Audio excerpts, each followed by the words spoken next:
The blizzard descended like a white curtain being drawn across the world. Devon's truck had sputtered and died 3 miles back, leaving him to trudge through knee-deep snow as the wind screamed around him. His fingers had gone numb inside his gloves, and frost clung to his beard. Just when hypothermia's seductive whisper began to sound reasonable, he spotted it, a small cabin tucked between towering pines, smoke curling from its chimney. He stumbled toward it, barely feeling his legs anymore. The door wasn't locked. Inside, warmth hit him like a physical force, and he collapsed against the doorframe, gasping. "Close it quickly," a voice commanded. Not harsh, but firm. Devon looked up. A woman stood by the fireplace, and his frost-addled mind struggled to process what he was seeing.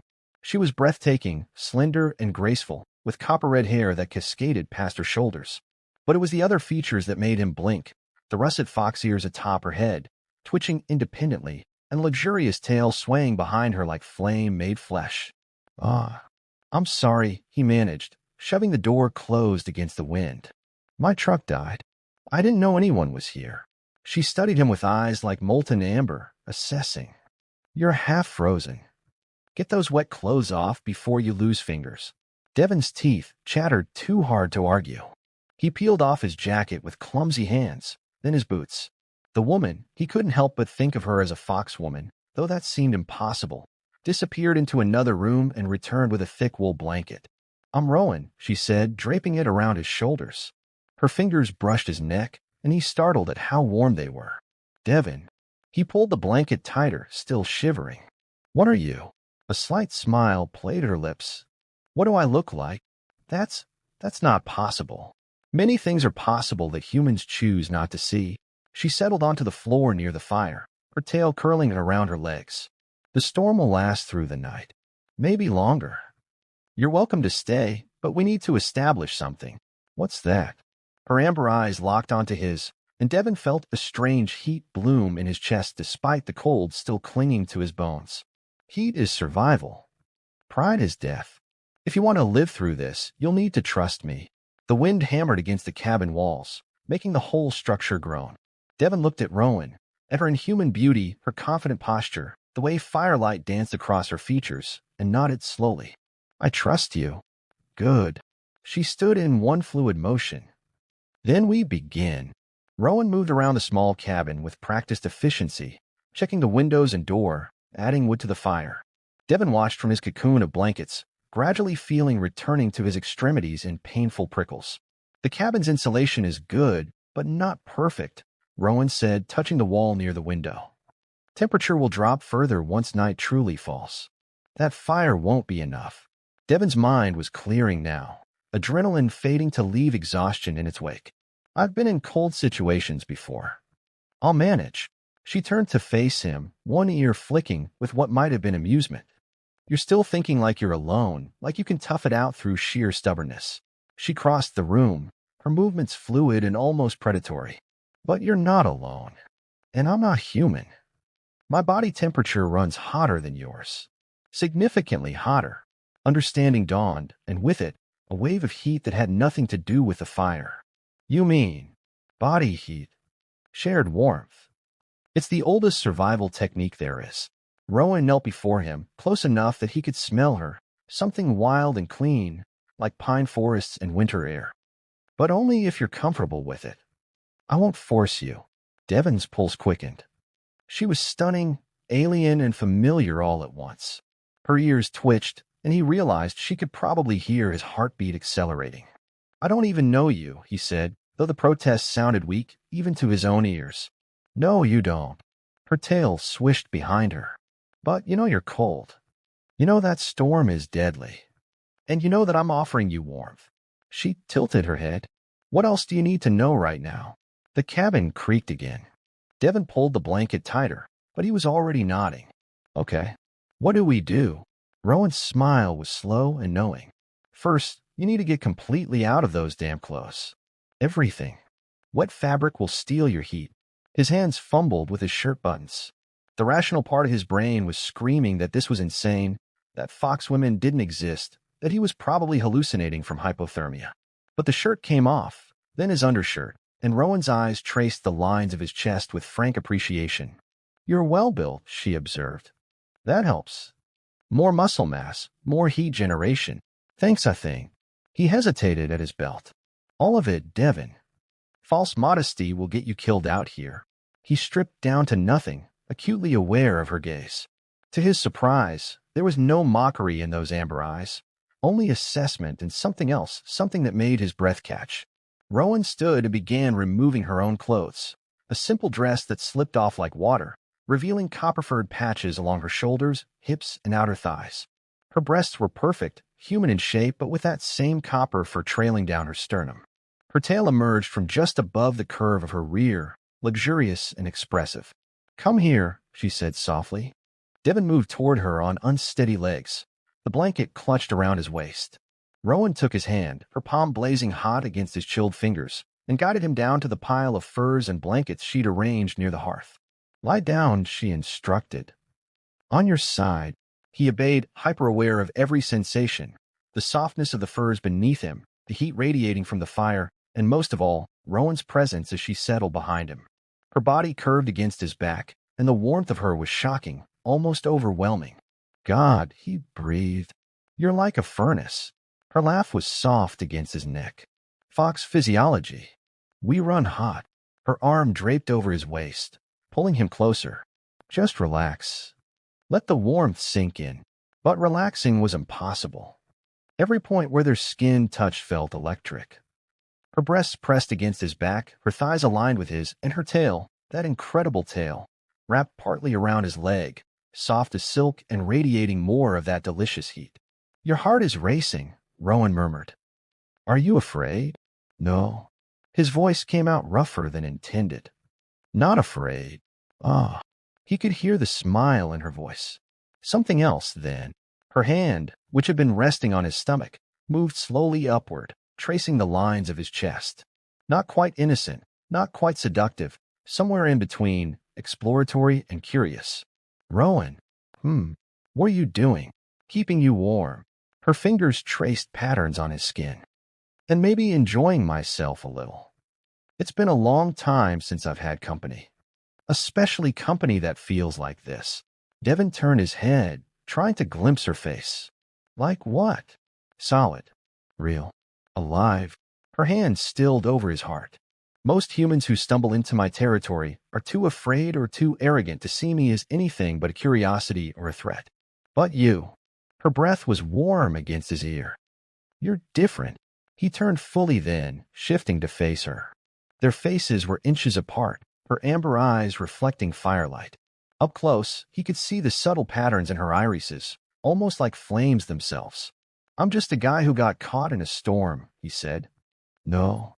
Her hand came up to cup his jaw, thumb tracing his cheekbone. "You're more than that. You can't senza Italia. The storm didn't bring you here by accident. You don't believe in accidents. Not in my forest." Her tail brushed against his hip, deliberate this time. "Everything happens for a reason. Every meeting, every moment."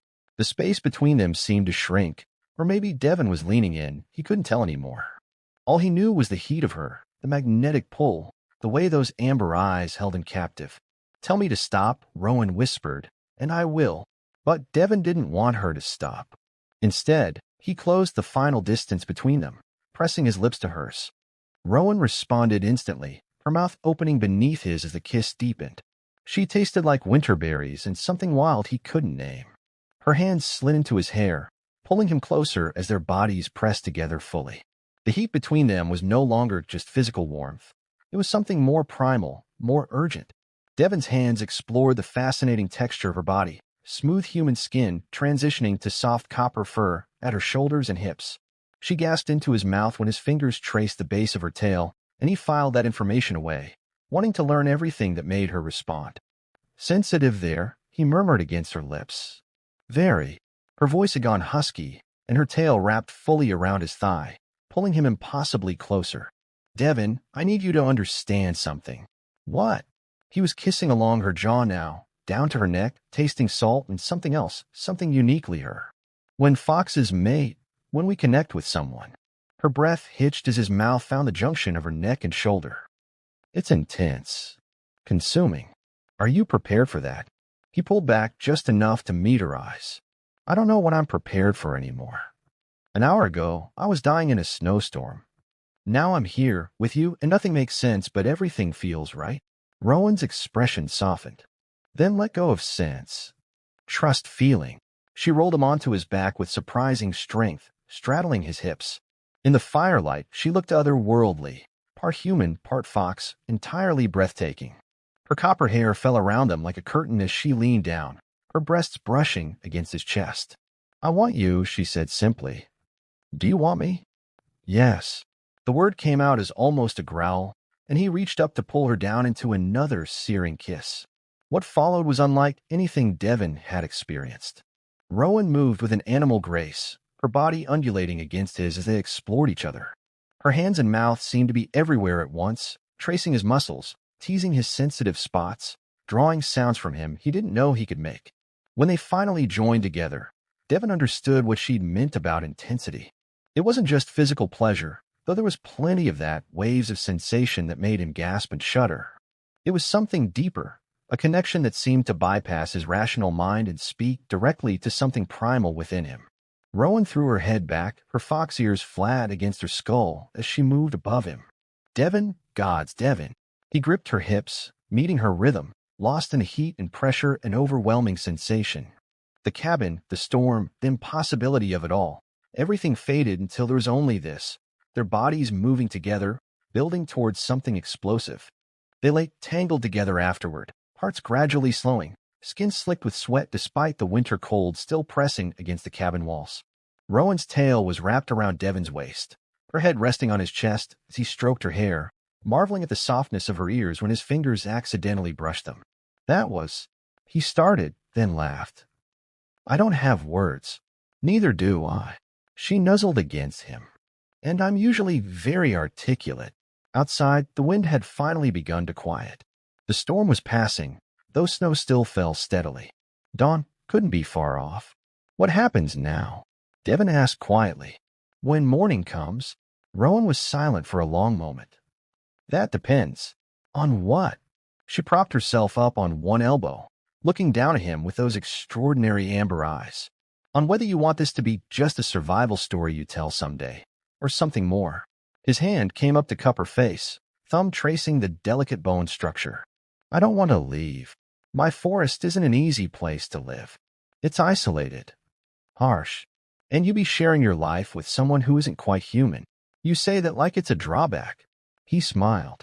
Rowan, an hour ago, my biggest worry was quarterly sales reports and whether I'd remembered to pay my electric bill. Now I've met a foxwoman who saved my life and made me feel more alive than I have in years. If that's not a sign to change my life, I don't know what is. Her expression was guarded, hopeful. You barely know me. Then let me know you. We've got all winter, right? What else is there to do snowed in but talk and learn? And he grinned. Keep each other warm. Rowan laughed then, the sound bright and genuine. You're serious. Completely. He pulled her down for a soft kiss. Unless you don't want. I want, she interrupted fiercely. I've been alone in these woods for longer than I care to admit. When you stumbled through that door, something in me recognized you. Called to you. Her tail tightened around him. Foxes made for life, Devon. If you stay, if we truly do this, it's not casual. Good, he said. I'm done with casual. The fire crackled, sending sparks up the chimney. Outside, the first hints of gray dawn began to lighten the sky. The storm had passed, leaving the world buried in pristine white. They made love again as morning broke, slower this time, learning each other's rhythms and responses. When they finally rose, pulling on clothes against the chill, Devon felt fundamentally changed, like he'd shed an old skin and emerged as someone new. Rowan made coffee on the wood stove while he cleared snow from the door. The world outside was transformed, beautiful and deadly in equal measure. His truck was probably completely buried by now. I'll need to hike out eventually, he said, accepting the steaming mug she offered. Get my things from my apartment. Quit my job properly. There's no rush. She stood beside him, looking out at her forest. The snow will take time to clear. And besides, she glanced up at him, a playful gleam in her eyes. I have years of loneliness to make up for. You might not make it out of this cabin for weeks. Devon laughed and pulled her close, breathing in her wild scent. That sounds perfect. Outside, a fox's cry echoed through the trees, joyful, triumphant. Rowan's ears perked up, and she smiled. "My kin approve," she said softly. "Of what?" "Of you. Of us." She turned in his arms, rising on her toes to kiss him. "Welcome home, Devon." As the sun finally broke through the clouds, painting the snow in shades of gold and pink, Devon held his foxwoman close and knew he'd found something he hadn't even realized he'd been searching for: a place to belong and someone to belong with. The storm had trapped them together, but it was their choice, their connection, that would keep them together in all the days to come.